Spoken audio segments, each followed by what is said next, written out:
All right. Welcome, everyone. We are finally live, 20 minutes late as always. Gonna be a good stream today. Very tumultuous times that we're currently at, but it's gonna be a smooth, casual Friday night. How's everyone doing? Well, Loving it. Loving it. How about you, Josh? doing very well. It's been a really great day. Good. And how about you, Thug?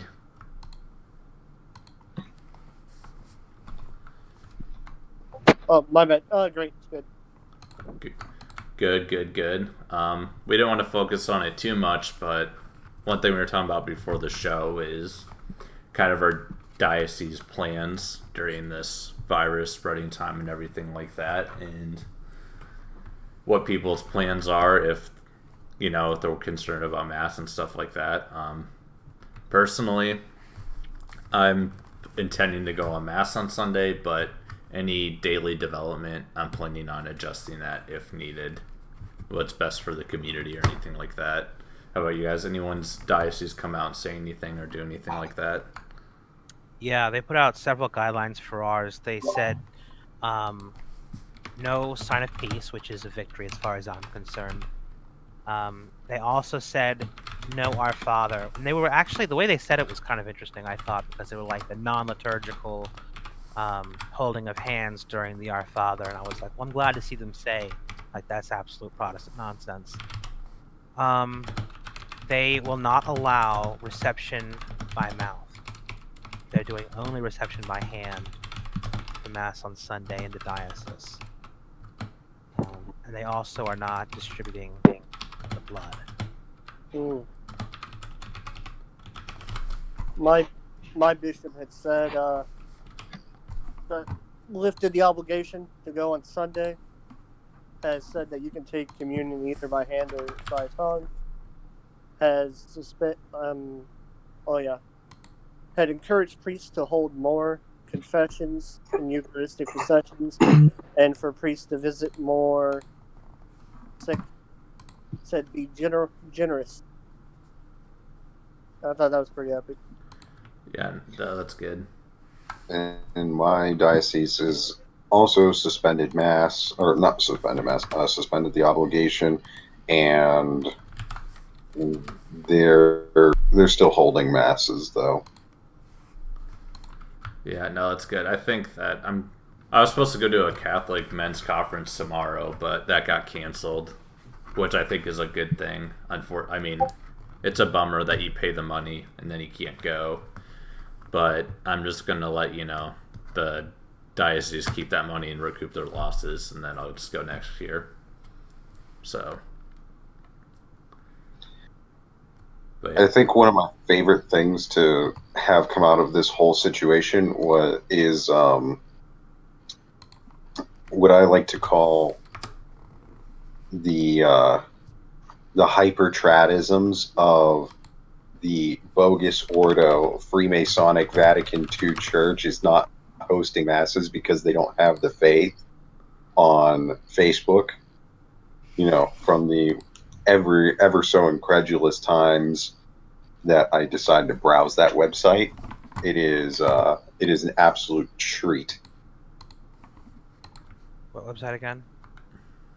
The seeing the take of the on the Facebook trads, basically saying like the fact that the bogus Ordo post conciliar Freemasonic Vatican II Church is canceling masses means they don't have the faith.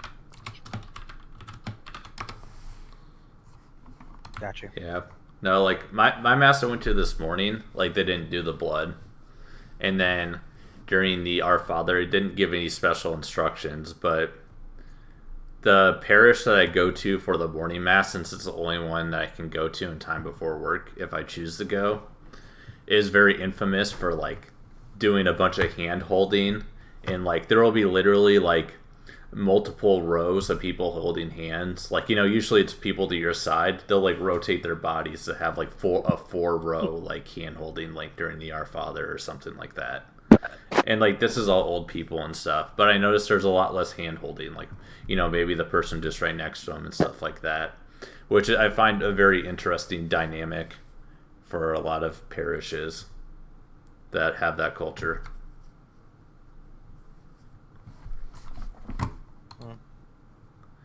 But yeah, also before the show, Josh made a good point that the dispensations of lifting the obligation are good for the scrupulous people, which is definitely me. So I'm hoping my diocese does something like that.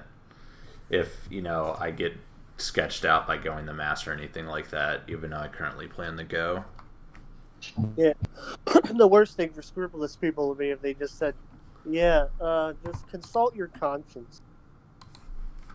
Oh yeah, but it's like I have a Which is malformed also, conscience. the problem with that is that's just not an answer, right? I mean, Really? that consult your conscience isn't a good answer to, Father, do I have to be at mass on Sunday? You know, just consult your conscience and figure it out. Yeah, that or like is blank a mortal sin? There's also a terrible answer for that question too. Although you usually don't hear that as much, but No, I think the scrupulous usually focus on venial sins and put a lot of focus on splitting hairs with sins and things like that. And, you know, there's the extreme cases. Like I remember seeing that post on Reddit about the guy was like, "Is it a sin to pick my nose?" But for most of the scrupulous, I find, because I get a lot of DMs about people with scruples all the time. Most of the time, it's that they're worried they're not doing enough. Are they doing too much? What should they be doing? I mean, you know, I think a lot of people just go through that stage naturally, especially converts. But I think the key to overcoming scruples generally is to understand that God is not out to smite you the minute you fall into mortal sin. Well, you don't mind me interject. St. Alphonsus said the cure to it would be to find a really good confessor and just be obedient. Yeah, I mean, that's I great know advice, but there's not that many out there. I know. That's why I would suggest probably learning more about the moral theology, because a lot of scrupulosity comes from kind of just not knowing about like. See, I don't think it is from not knowing. I think it's from an excess of knowing. I don't think it's people are ignorant that it's a sin. Truly, it's that they're worried that. I don't think it's so much ignorance. I think it's more that they're worried about the gravity of the sin. Venial crosses into mortal? Yeah, sometimes, but also just like they'll take a venial sin and they're not worried necessarily that it's mortal, but it just occupies a space in their mind at all times. Yeah, like maybe I'm a little biased because I know like my personal experience was I would get scrupulous about how valid my confessions were. Yeah, I don't know. I think scruples for me was a couple things. One, I was new to the whole thing, and it's kind of like that. It's not knowing, and it's not knowing. It's half knowing. That was like the problem. Yeah, that's what I was trying to say. Yeah, but it's also it also varies person to person, right? Like the one guy is scrupulous about this topic, or he might be scrupulous about that, or it's very dependent on the person, which is why you can't really make broad statements about how to handle scrupulosity. You have to really know the person, which is why, as you were pointing out, Thug, it's better to have a confessor who can guide you in this process. The problem we have is that we don't have good confessors, and I'm not trying to say that they're not out there. They definitely are, but we have frequently kind of like a turnstile sort of confessional. You know, I mean, I go to some confessionals and I hear the same feedback for completely different sins. You know, and the one guy always thanks me for coming like it was some miracle. I'm like, I was here last week. Well, you know what? This is gonna sound like I'm being contrarian, but I found that for like a year I didn't listen to like what the I took it, but like with a grain of salt, what the priest was saying about me needing to be easier on myself and like me needing to be trust in God's mercy more. And then one day it hit me that like everything those priests were saying was right. but that was what I needed. Well, I'm not saying the priest is wrong. I'm just saying that in my experience, there are plenty of priests that just kind of put out these platitudes as opposed to actually kind of dealing with anything concretely. And they'll say like the same spiel over and over again with things like, thank you for coming. Just remember that God loves you. To our Father, and that's it. And that's the whole confession. I find that like traditional parishes are much better in the confessional. What do they do? They provide actual feedback about very specific things. Usually they'll pick one thing, and that's just how the confessors do it. They'll pick one thing that you mentioned, and they'll kind of elaborate on it. And the one guy at the FSSP parish that I went to in outside Atlanta, he had the scripture ready to go with the very specific things that were mentioned. I mean, this guy knew his stuff. It was really an excellent. So it's like, confession. well, you see in Matthew. Yeah, it was basically that he elaborated on, and it was, and I was really grateful to be able to be in a confession like that, because the longest time I didn't have a real confession like that. Last confession I had before that was in Rome, like a year earlier, which was an excellent confession. That priest really knew his stuff too. But most of the time when I go to my local parish, it's very, I'm not going to say unfulfilling, because as long as you're a contrite approach the sacrament with reverence, I think it can be very fulfilling. But the practical side of it is not as strong as it should be. Well, I mean, isn't there also a difference between like having a like a spiritual director type of confessor and just going to confession at a parish? Yeah, but like a spiritual director is like a step above. Like a spiritual director is more than just having the same confessor. A spiritual direction is someone who is specifically guiding you and gives you certain recommendations and things beyond just giving you absolution and penance. Like you actually sit down with a spiritual director. I don't have one. I've never had one.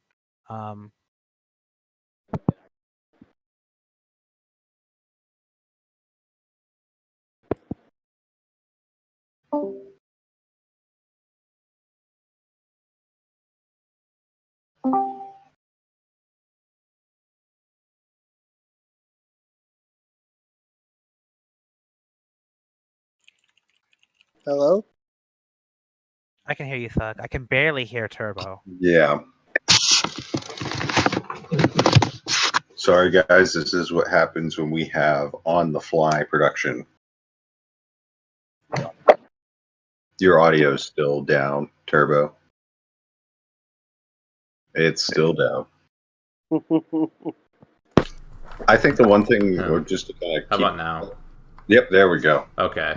So I moved a little closer to my mic, but basically what I was saying, the gist of what I was saying, if on YouTube, please comment if I sound bad. But basically what I was saying is like having a consistent confessor, even if you don't have a director, I recommend just going to the same priest for a while, even if it doesn't work out at first, because I've had experiences where like the priest after a few kind of started working on some of them.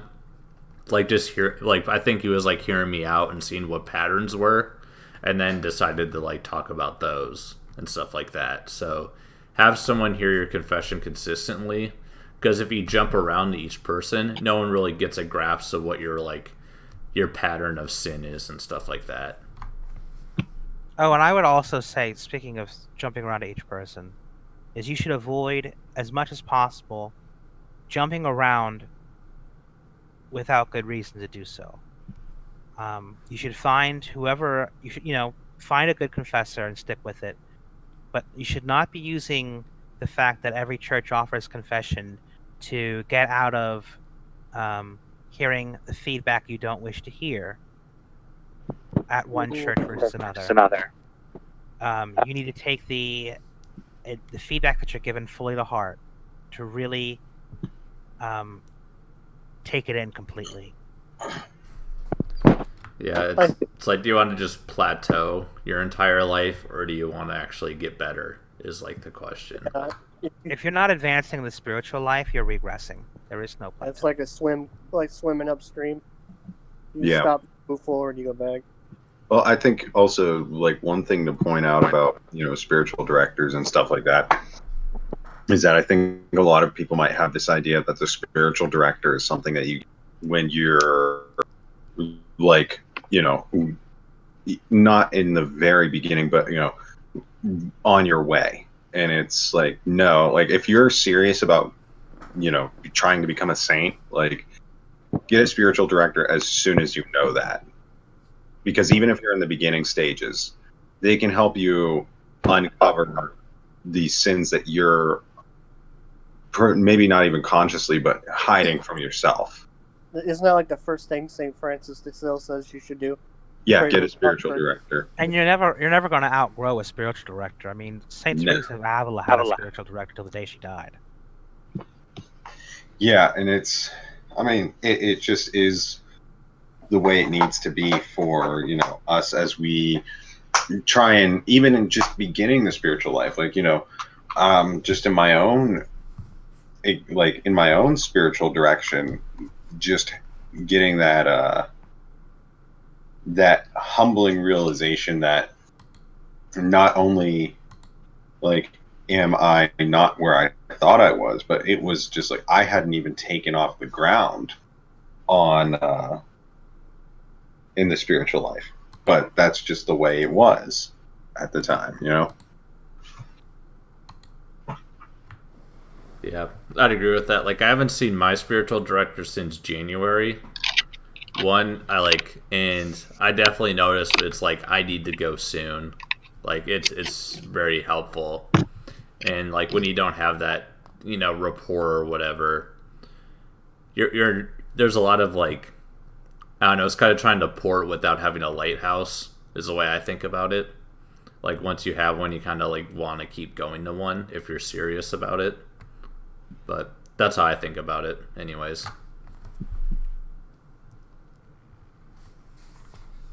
Yeah, I mean, you want someone who's going to challenge you and not just give way to your to any kind of spiritual procrastination. Yeah, and also that, and like also having someone where you can talk to about like questions you might have, like, oh, like this part of like the Bible I don't really understand, or I don't really helping contextualize scripture and understand it more.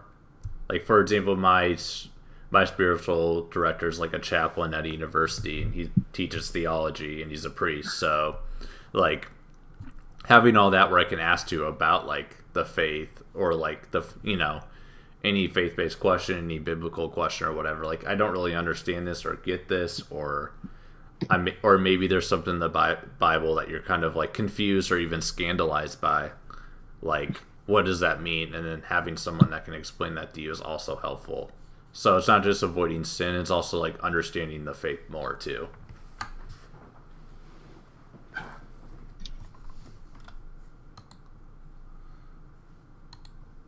But I don't know, do you guys want to jump the book club? Sure. All right, Josh, what are you reading? Right now I'm reading a biography of St. Elizabeth of the Trinity called Praise of Glory. I'm about a third of the way through with it, and it is pretty mind-blowing. She is a truly remarkable person. She's almost a contemporary of Saint Therese of Lisieux, and she's also a Carmelite in France.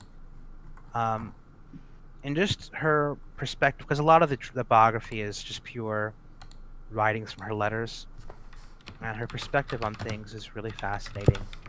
And it's very much there's just this. I don't know if you've ever experienced this when you're doing your spiritual reading sometimes, but like you can feel almost like the text is jumping at you, and you can feel almost like consolations almost from reading it. It's kind of like that. Like you can feel sanctity coming off the page itself. It's pretty remarkable. I couldn't find it in print, so I have to read the entire thing on the internet, which is pretty frustrating. I also finished the Abbe Gru's book, How to Pray, which I really recommend for everybody. It also is unavailable in print. You have to go on the archive for it.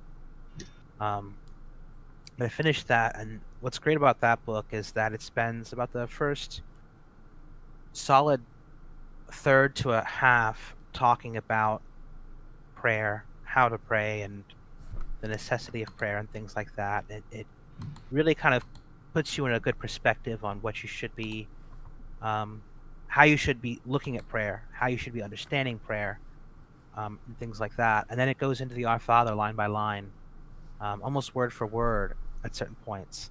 And it completely changed how I viewed the Our Father. I mean, we have a tendency, especially with kind of routine prayers and actions, to completely take them for granted. And it brought a completely fresh and new perspective to my mind of what that prayer really means and what we're really asking for when we pray it.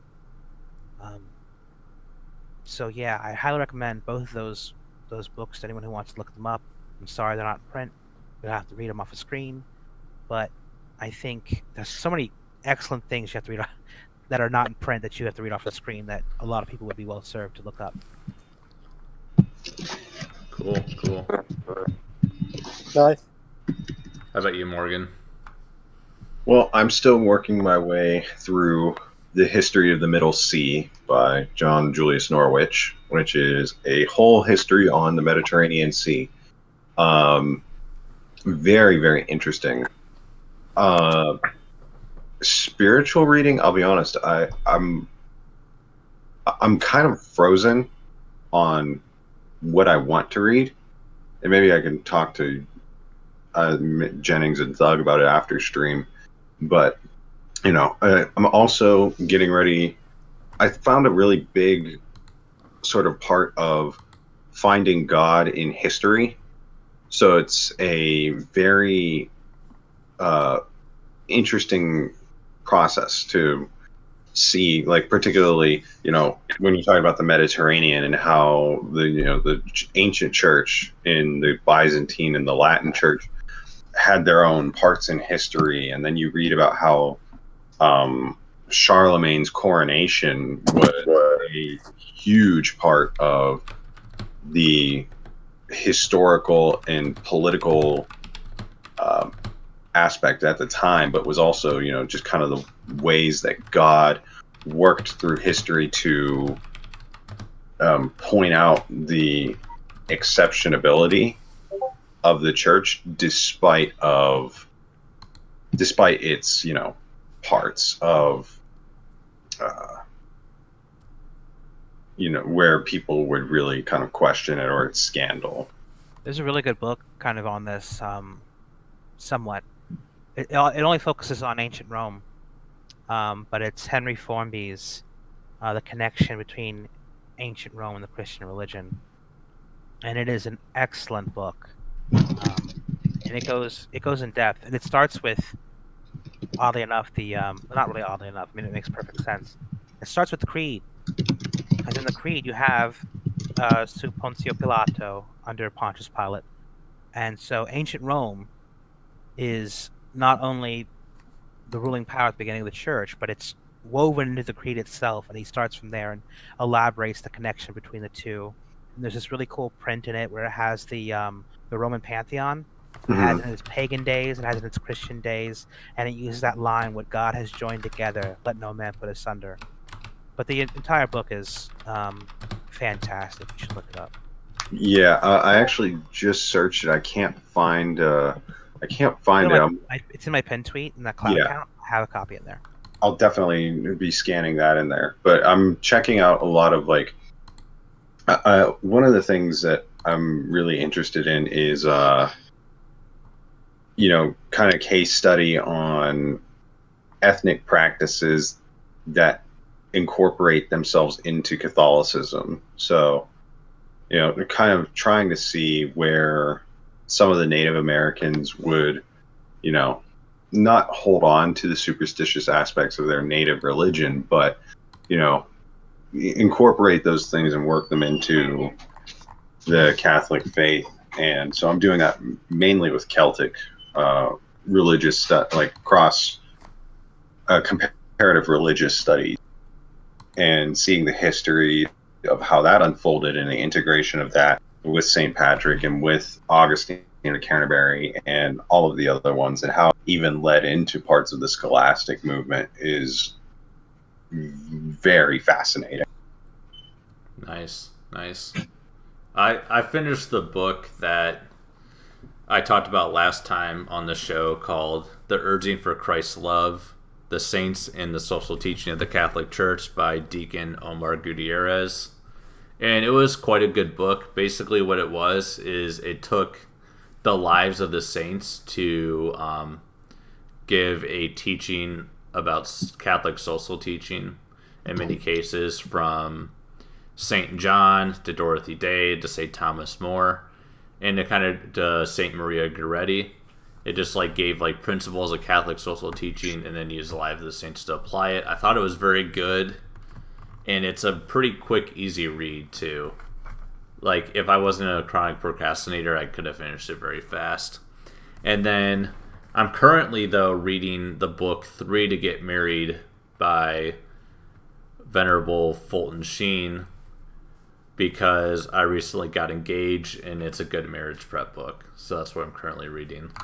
I've heard great things about it, and I've seen a lot of people got married recently or are engaged recently, and they're all reading it. It's kind of cute. Yeah. Well, honestly, it's like even if I wasn't getting married right now, it's really good. Like I'm in the 4th chapter in, and basically like sometimes you read what Fulton Sheen said knowing he passed in like the 70s or 80s, and you're like, this dude was just telling the future. Like all the stuff that he said is like what's happening right now. And that wasn't his point to be prophetic. It was more talking about, you know, what love is and like how marriage evolves the husband, the wife, and God and everything like that. But it just like you read some of his like kind of small minor points, and like he was just like he knew exactly what was going to happen basically before it happened and as it was happening. So Yeah. Well, I didn't mean to interrupt, but there was a video I've been trying to nab from YouTube of him saying that like you can't have co-ed education of boys and girls after a certain age because then the boys act like girls sometimes and the girls act like boys. weird. Definitely don't see that in the year 2020 ever. I was wanting to nab that to go viral. Yeah, I've seen that one.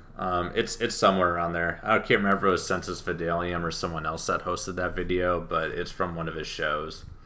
Oh, I know which video. I mean, I just can't record it. Oh, Speaking of Census you can Fidelium, download YouTube videos through like an online service. You know that, right? Yeah, just DM me that. Yeah. I usually just Google it, but I'll find one for you. Thanks. Speaking of saying? Census Fidelium, real quick. Oh no, it's not Census Fidelium. Never mind. Oh, go on anyway. Yeah, might as well just Oh say well, it. Father Relaya did a So I guess that's the Fatima Center, right? Yeah, Yeah. Fatima Center. He did a. It's really long.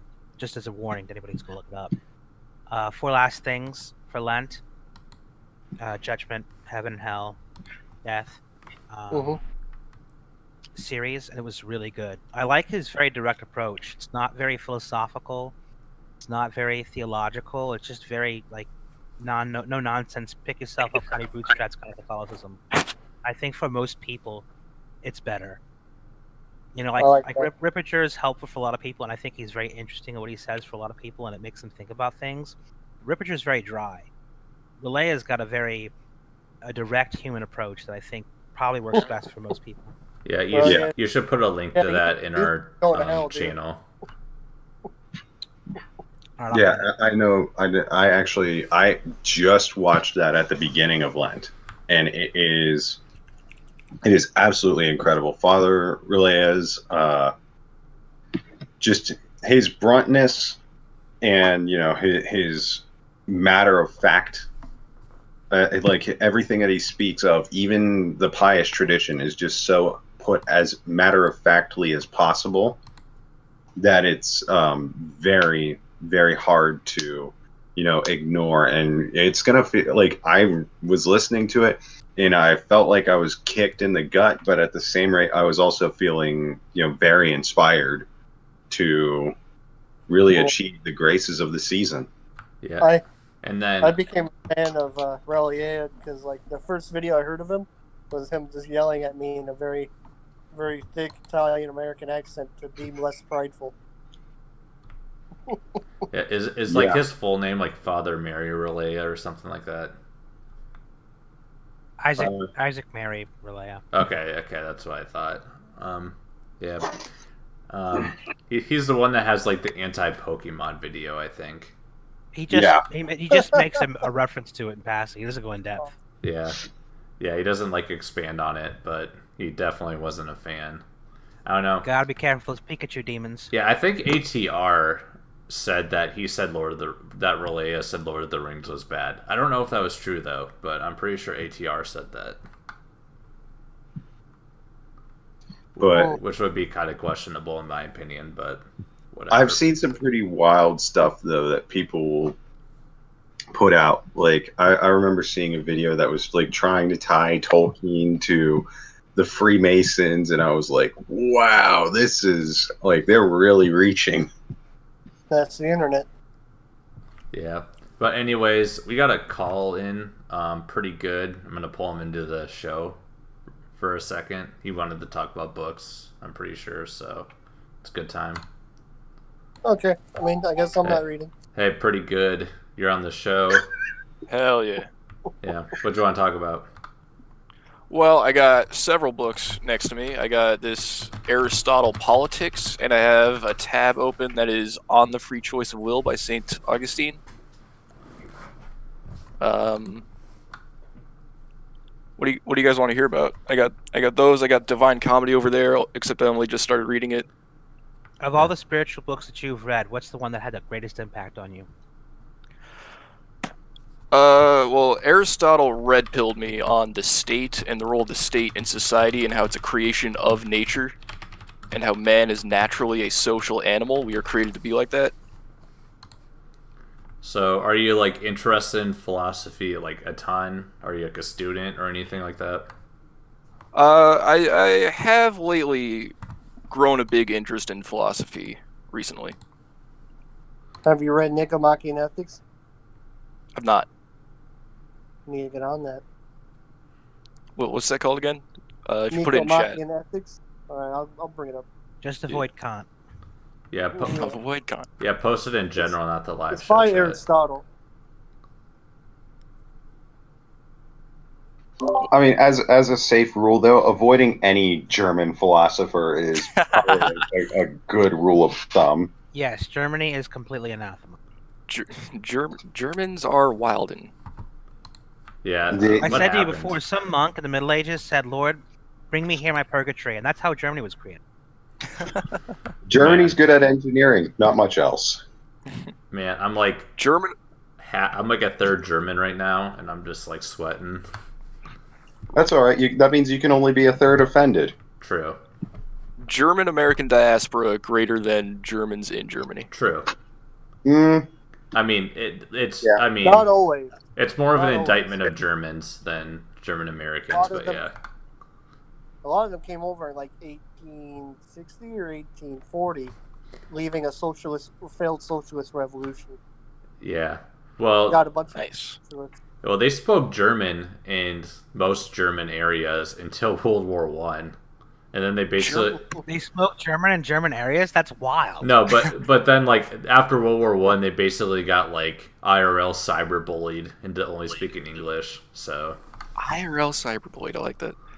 Yeah, basically, German was the second language of the United States up till the 20th century. So much of American society is like within the lifetimes of boomers. They need to go back. yeah, maybe we need to bring back Germany. But, So like, kinda. much of our modern society was created, was born during the lifetimes of people that are alive today. Yeah, like my fiance is from like a German village. It's like a historical like German village town or whatever. Based. And they're definitely like in have- Germany or like the United States. in the United States. Sorry. I've been a couple like that, like Helen George is like that. It's pretty cool. Yeah, it's a nice tourist town. I like the signs. Although I was reading their town's history, and she might hate me for saying this, but she's Catholic, so she can't be that mad. And she's probably listening right now, so I'm waiting for her text message. But she I was reading her town history, and basically her town was like some weird Lutheran offshoot cult where they thought like one person was some seer or speaker for God or something like that, and then like first it was a dude, and then it was a woman, which is just like cringe after that, and then like they eventually like had this like little like Protestant cult, and then they eventually in Germany or that area or around there, and then they brought it to the U.S. Yeah. And like Many that's, such cases. and now it's just like a historical German village. I don't know. It doesn't seem that religious as far as I can tell now. Are there many places beyond like St. Mary's that has overt religion around it, or the Amish country? I mean, not yet. I saw something that kind of shocked me. Recently, there was like a Twitter thread where people were posting the religious demographics of their countries, and it's like the pie graph from Wikipedia. And for the U.S., apparently like 73% of the country is Christian, and 20-something of that percent is Catholic. Yeah. No, And that percentage of Christians, a good half of them are probably Aryans. yeah, but It blew my mind because I expected like 10% Christianity of any denomination. yeah. Well, I don't know. My priest said something in the homily like Catholicism is like the biggest, is like has the plurality of like religious people in the U.S., and then number 2 are Catholics that don't go to church. Oh yeah. It's true. Yep. I mean, it's suffice to say, Catholicism in the United States is a very much a beast that was seen for what power it had and then engineered out. Rather, in a way that is, if you're like looking at it objectively,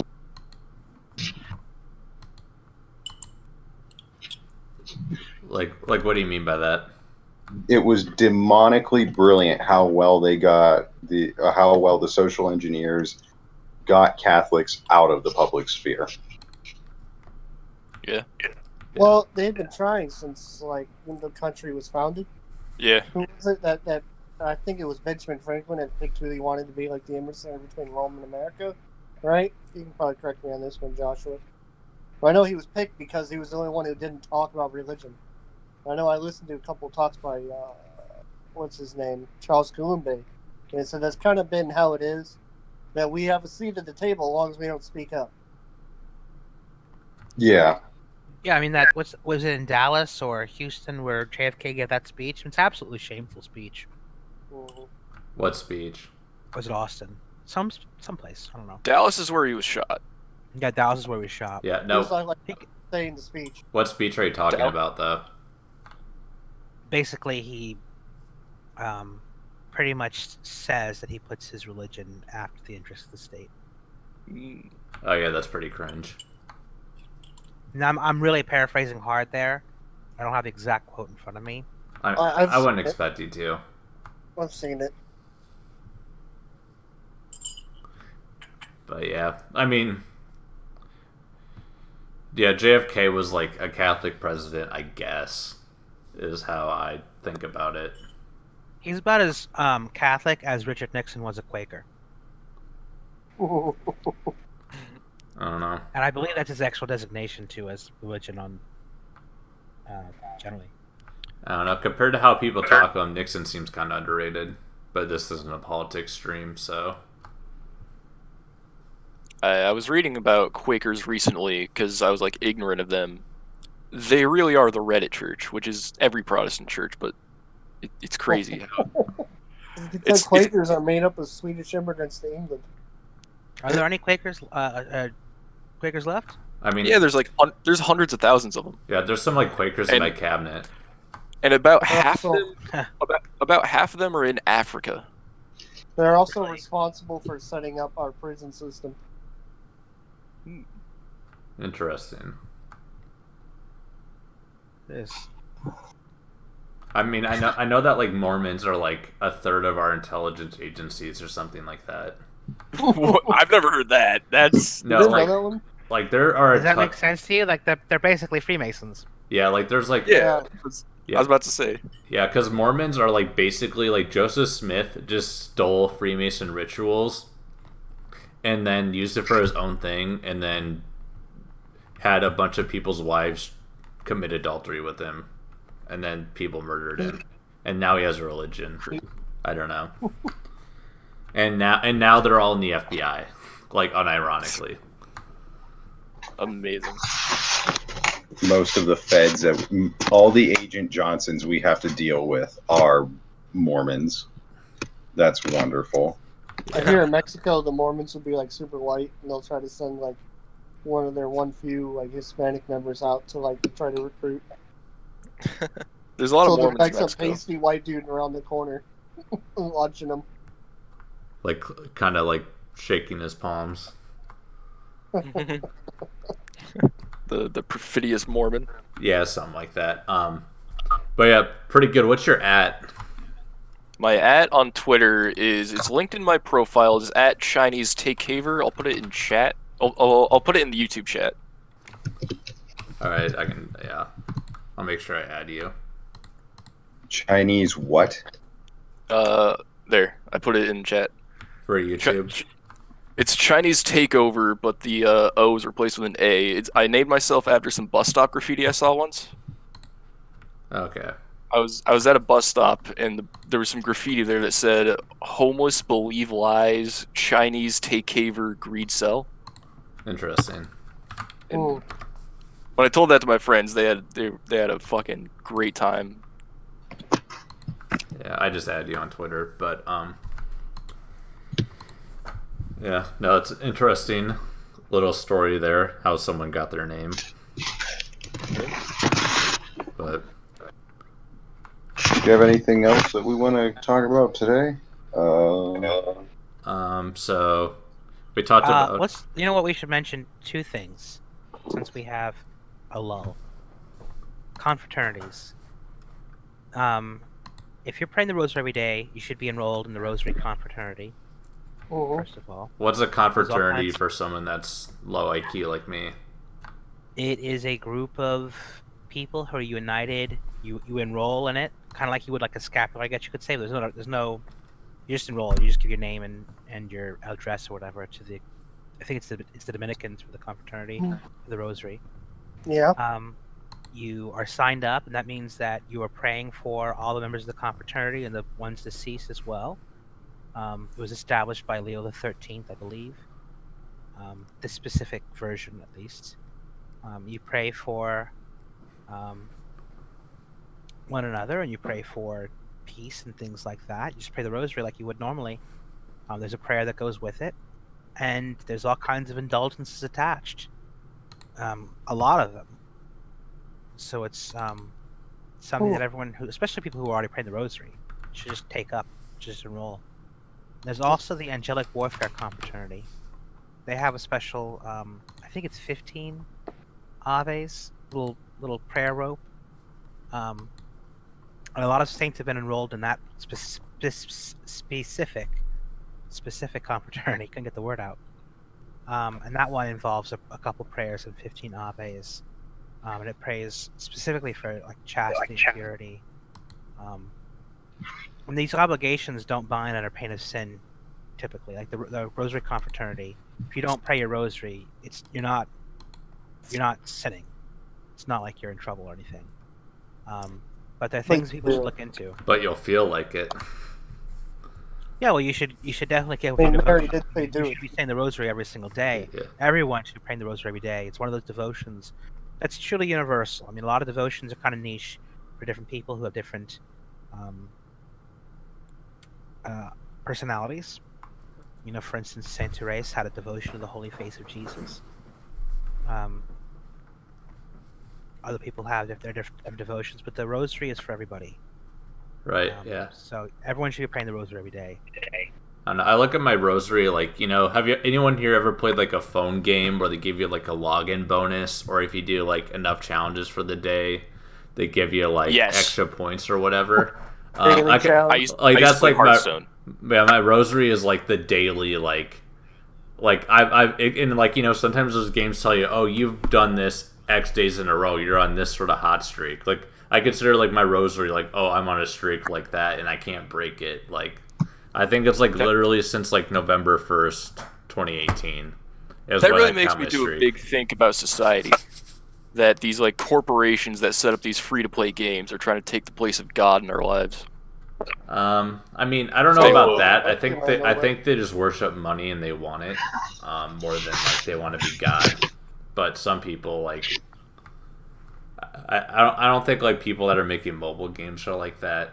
But you don't know. I bet they are. I think it's People more the make people mobile that games like. consoles. I think it's more the people that like are in the politicians' pockets and stuff like that want that. Like maybe like a Jeff Bezos, like someone like that perhaps, but not like some person that like is making like clickbait mobile games with anime girls on them as much. They just want money. But I know, just wanting money is one of the most evil things you can do. yeah, true. I mean, yeah, the worship of is Mammon money worship? Am I right yeah, on that? Moloch is the baby. Oh, can I talk about my book now? Yeah. Oh yeah, we gotta talk about Thug's book, and then we'll Sorry, go to the Thug. next topic. Yeah, thanks, guys. Just one right now, 12 Steps to Holiness and Salvation by Reverend Cornelius J. Warren. Adapted from, of course, the works of St. Alphonsus. I really like it. That's it. Go read it. Oh, yeah. What do you like about it? Just give me like a couple sentences. It's good. That's good. That's all you got to say. All right. Thug, I want a 500-word essay by tomorrow. He read the first No. page and he's Like- interested, but he hasn't read the rest Yeah, yet. like Thug, you haven't done your book report. Like cringe, dude. All right, but I'm getting high school flashbacks. yeah, something like that. But yeah, we're gonna go off to the next topic. Thanks for calling in. Pretty good. At Chinese Take Ever on Twitter. Give him a follow. Heck yeah. But yeah, I've also put it in the video. But yeah, thanks for calling in. Appreciate it. Thanks for having me. See you around. Yeah, have a good one. This is the first call-in we've ever had. No, it's not. Oh, Yeah, we did Oh. we did one like Daniel Hop called in, Chanticleer called in, oh yeah. Trad Dads Hi, Colin. called in. Well, it's not really Wow, a I Thug feel- answer Alright, joint if you want guest is Thug. gone. Well, usually No, your guest is your gone. thing's not Can we working. say bad things about it? Working, That so is you don't true. usually get it in. Yeah, and also half the streams I just end up muting you, and then I start talking over you. Hold up. Next topic. Yeah, the next thing we're talking about is like third party Catholicism. I have no idea what this is. Yeah, Thug like Morgan and Jennings kind of brought it up on pre-show before you showed up. Mm-hmm. I'm glad that term is catching on because I made that up on the spot. Yeah, do you want to kind of explain that term, what you meant by third party Catholicism? What I meant by third-party Catholicism was just basically the group of popular writers that are out there that a lot of people kind of read, and they're all contemporary. It's not like they're usually laymen. They're I mean this specifically to laymen, not serious theologians or saints. Not to say that any third-party Catholic books are necessarily unserious. The problem is that there's only so much one can read in a lifetime, and especially when you get into even more of a niche topic like spiritual reading. So you have to really pick and choose what you're going to read. And when there is so much available literature out there from truly great men, saints or great writers, it's difficult to get bogged down and to read, something that was released last year by some guy who was like, this is why you should pray the rosary more. I mean, let me finish reading St. Louis de Montfort first, then I'll come to you, I guess.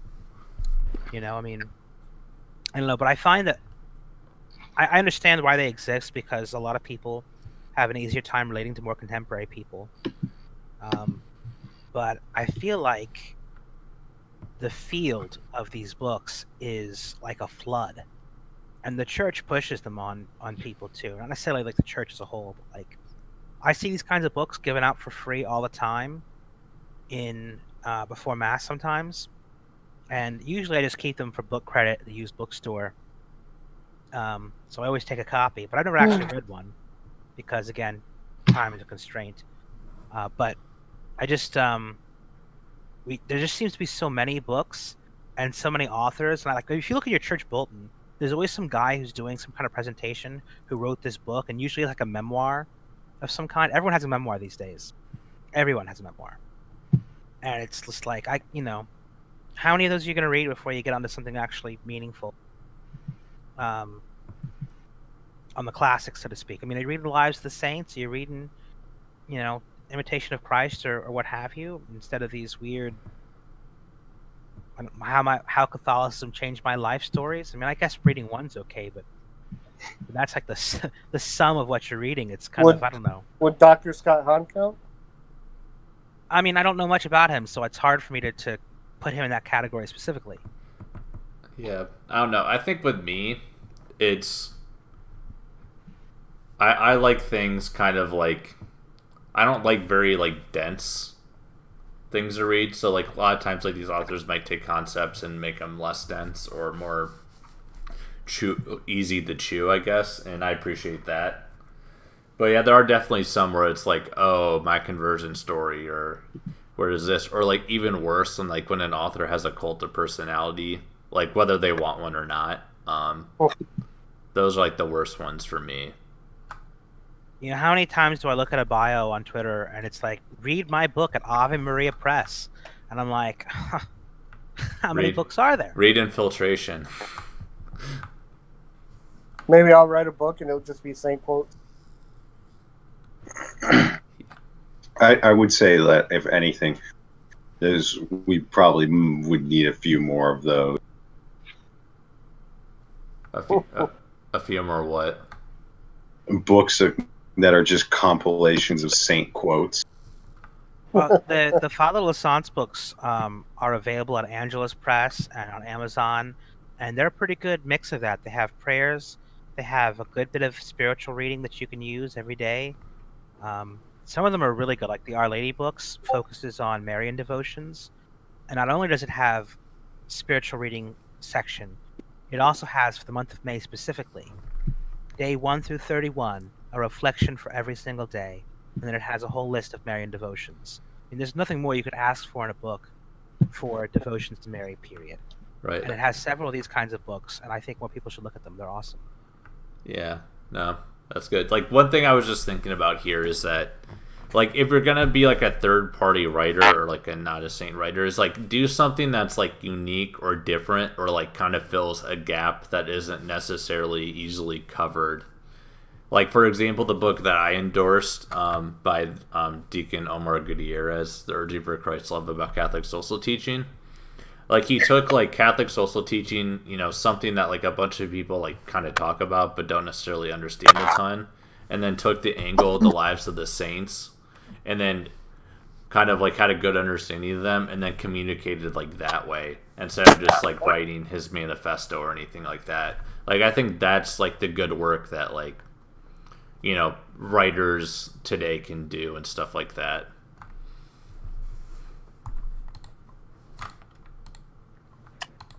But I don't know. But going to saint quotes, if anyone wants to make like a really nice coffee table book of saints quotes, I think those would always be good to make. Okay. I don't know. So, It would be really great as a good large flip book for meditating on the rosary with actually good illustrations that are very detailed. Maybe even on one side, meditation points 1 through 10 for each Ave. Yeah, if someone wants to give us some capital, we'll do that. Speaking on the Saint quote thing, there is Sayings of the Desert Fathers. That one's pretty good. Have you read that one, Turbo? I have not. Oh, dude, you're missing out. Dude, I'm missing out on so many books. Like, I'm looking at my bookshelf right now because it's right next to me. And it's like, look at all these books I haven't read or have barely read. I don't know. After I finish this, after I finish Fulton Sheen, I think I'm gonna, like, I have an Ed Fesser book. I might read that. Nice. Which one? 5 Proofs for the Existence of God, I think it's called. Ed Phasers. Yeah, I also bought Libido Dominandi by E. Michael Jones, so I got to read that at some point. But that book's thick. Yeah, I wouldn't read that. I mean, you already know the gist. But Yeah, I know, but like, it might be an interesting read. I think it's one of those isn't it books like where $60? I read it. No, it was like 20. Oh, my bad.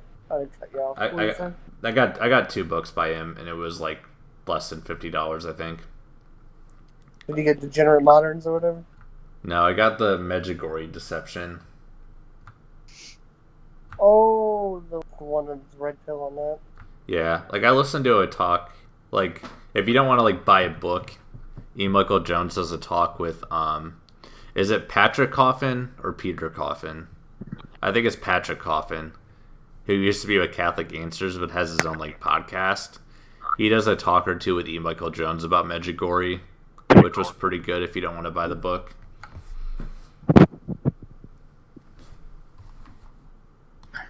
I know that he does a lot of good work and all, but I can't sit down and listen to E. Michael Jones for too long.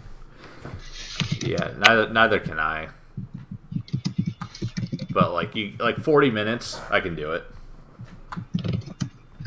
At least probably like I don't know, somebody like Isaac Raleigh, he's really easy to listen to.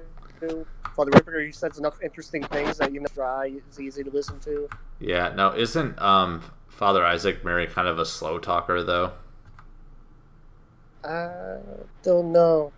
I wouldn't say he's a slow talker. Yeah, I might be thinking of someone else. I've definitely listened to Father Isaac Murray though. He's got a big Italian American accent. Yeah, it's probably the accent that is tripping me. It's great. Yeah, but he had a talk about, I think it was Fatima maybe, or Good Success. I'm sure he would. I mean, he works for the Fatima Center, so I mean, Yeah. that makes sense. I think I listened to talk about Our Lady of Good Success maybe by him.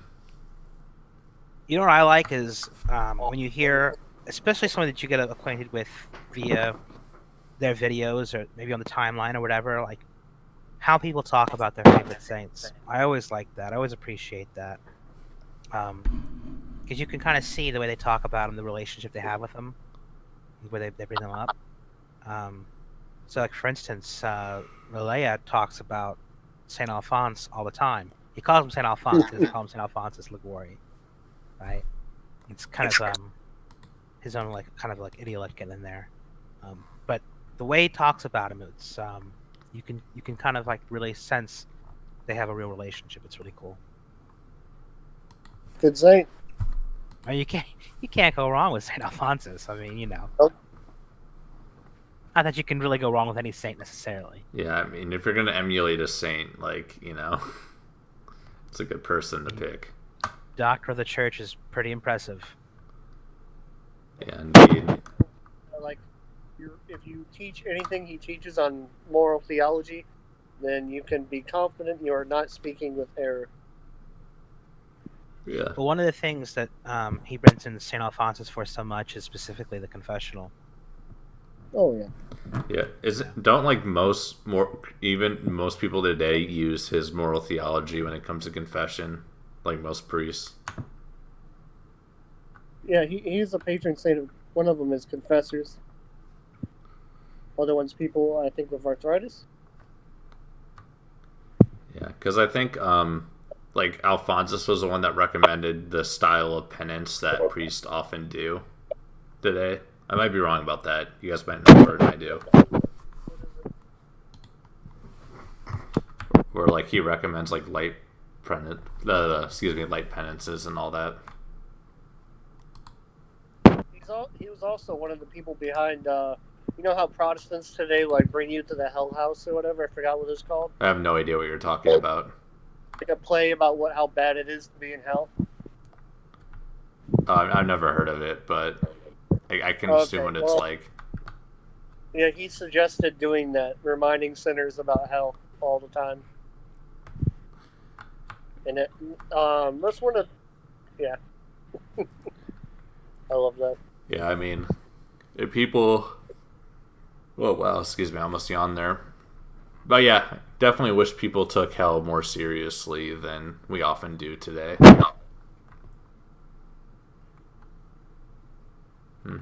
Oh, Thug left. He'll probably be back, though. Probably DC'd. Oh, no, Thug left. So we could probably close out Jennings since we lost Morgan Sure and thing. Thug. Anything you want to say before we end the stream? No, I got pretty much what I wanted to out of the way. No plugs, no anything like that. I got nothing to plug. Pray the rosary. All right, yeah. I just want to tell everyone to have a good Lent. Keep up with your penances. If you break with your penance, they're not binding by sin, but that doesn't mean don't stop. Keep on going. Pray the Rosary each day. Pray Divine Mercy Chaplet at my recommendation, and have a good, safe night. God bless.